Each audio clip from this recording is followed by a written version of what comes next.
I must say a massive thank you to everyone who's subscribed and supported the channel recently. It's been amazing to see, even with my health complications. Yeah, let's get back into it, and today we're going to be starting off with the 27th of May.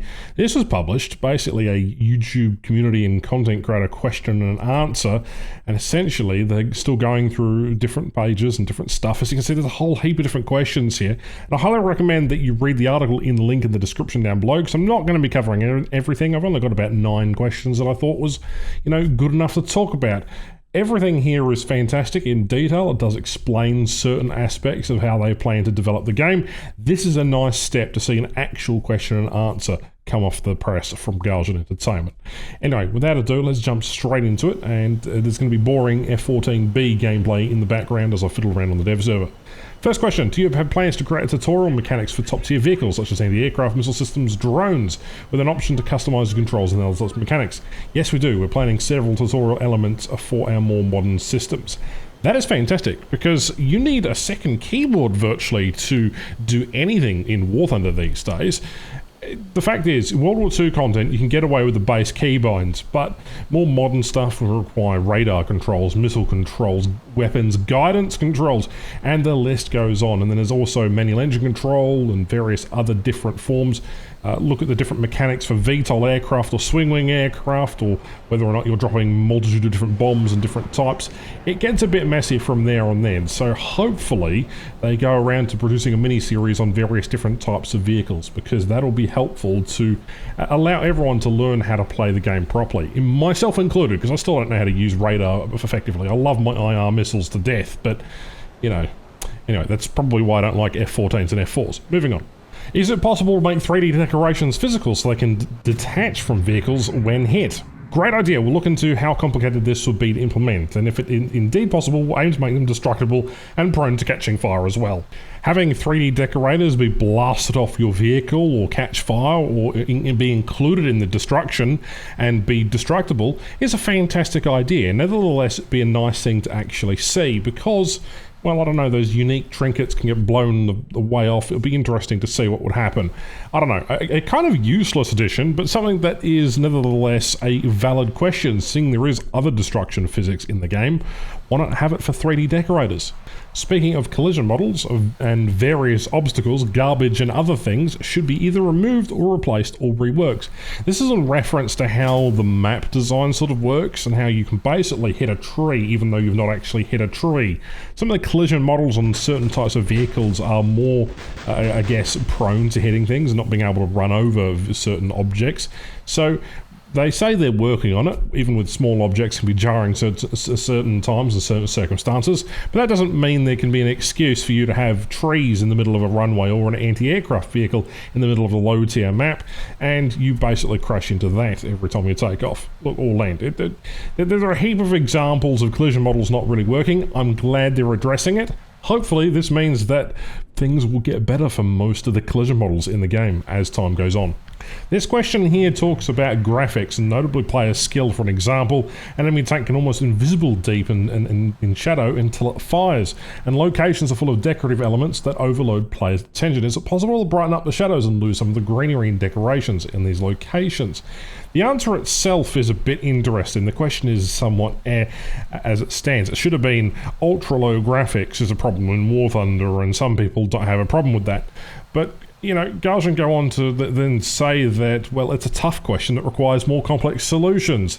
Essentially, with more casual players having a different sort of graphics, it's dumbing down the game graphically, so it's purely structured around competitive gaming also isn't an option. In other words, they've already done that to a degree, and they don't want to bother putting 2D sprites at distances where they probably should be. We've all had that moment where someone's got a toaster and they're outperforming you even though you've got a high-end machine. Sometimes you've got other players who are on medium running rigs or even consoles, and they're playing a hell of a lot better than you.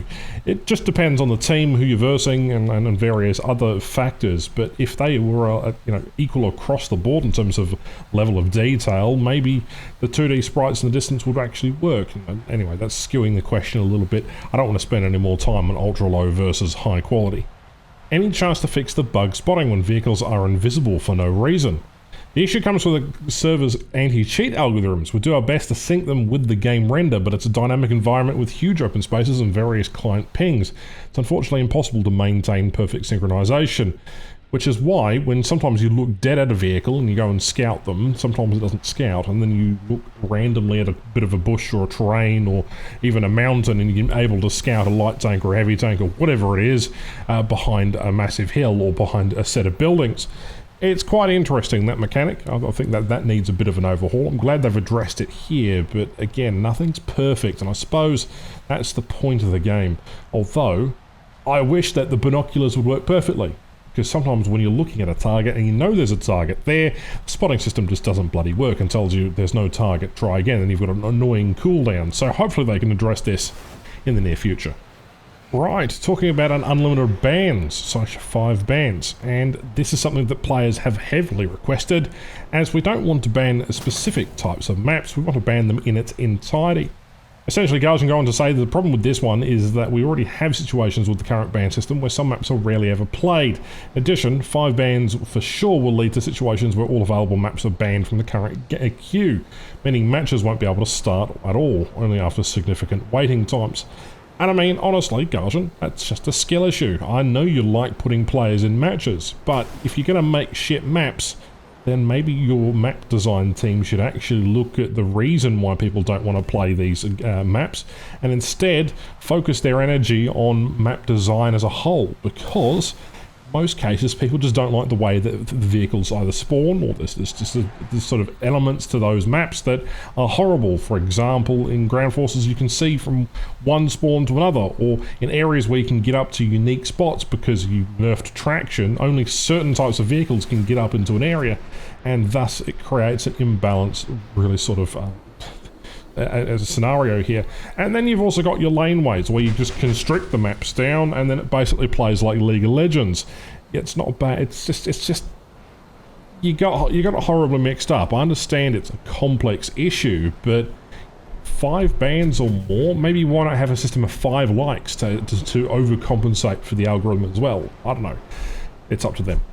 Speaking of maps, for me the big problem with the size of the maps on ARB happens to be that prop planes are thrown into simulation map. Please remove large maps from ARB and on low medium tiers. That's a fantastic suggestion. Gaijin actually agreed to that one. Big maps can become boring sometimes when they're populated with slower aircraft, a lot of downtime between engagements. When we implement a way of displaying which maps appear at which BRs, we'll adjust the appearance of large maps at the lower tiers. Regarding smaller maps for top tiers though, see a request above, as we're trying not to add smaller maps to fast jet battles, and we'll try to introduce less instances of this. However, currently many players do still ask for them. Essentially, there is no point getting into Operation Spain in my I-15 and having to fly for 30 minutes. The match timer is only 25 minutes anyway, no one's really going to play those types of matches. Unfortunately, they still exist, and unfortunately, even at higher tier, I'm still playing my jets and running into Malta, one of the smallest maps in game. Those maps really should be BR limited, so say rank 1, rank 2, and then move on and essentially go a bit beyond that. But the other sort of question that was shown here essentially was that they should show a BR range for limitations for each map and show that to players. And showing the BR map or you know, in the preferences window would be very useful. So they're going to try and implement that. But again, you know, I don't like the way that maps are designed in this game, so hopefully they go and overhaul the map sort of functionality.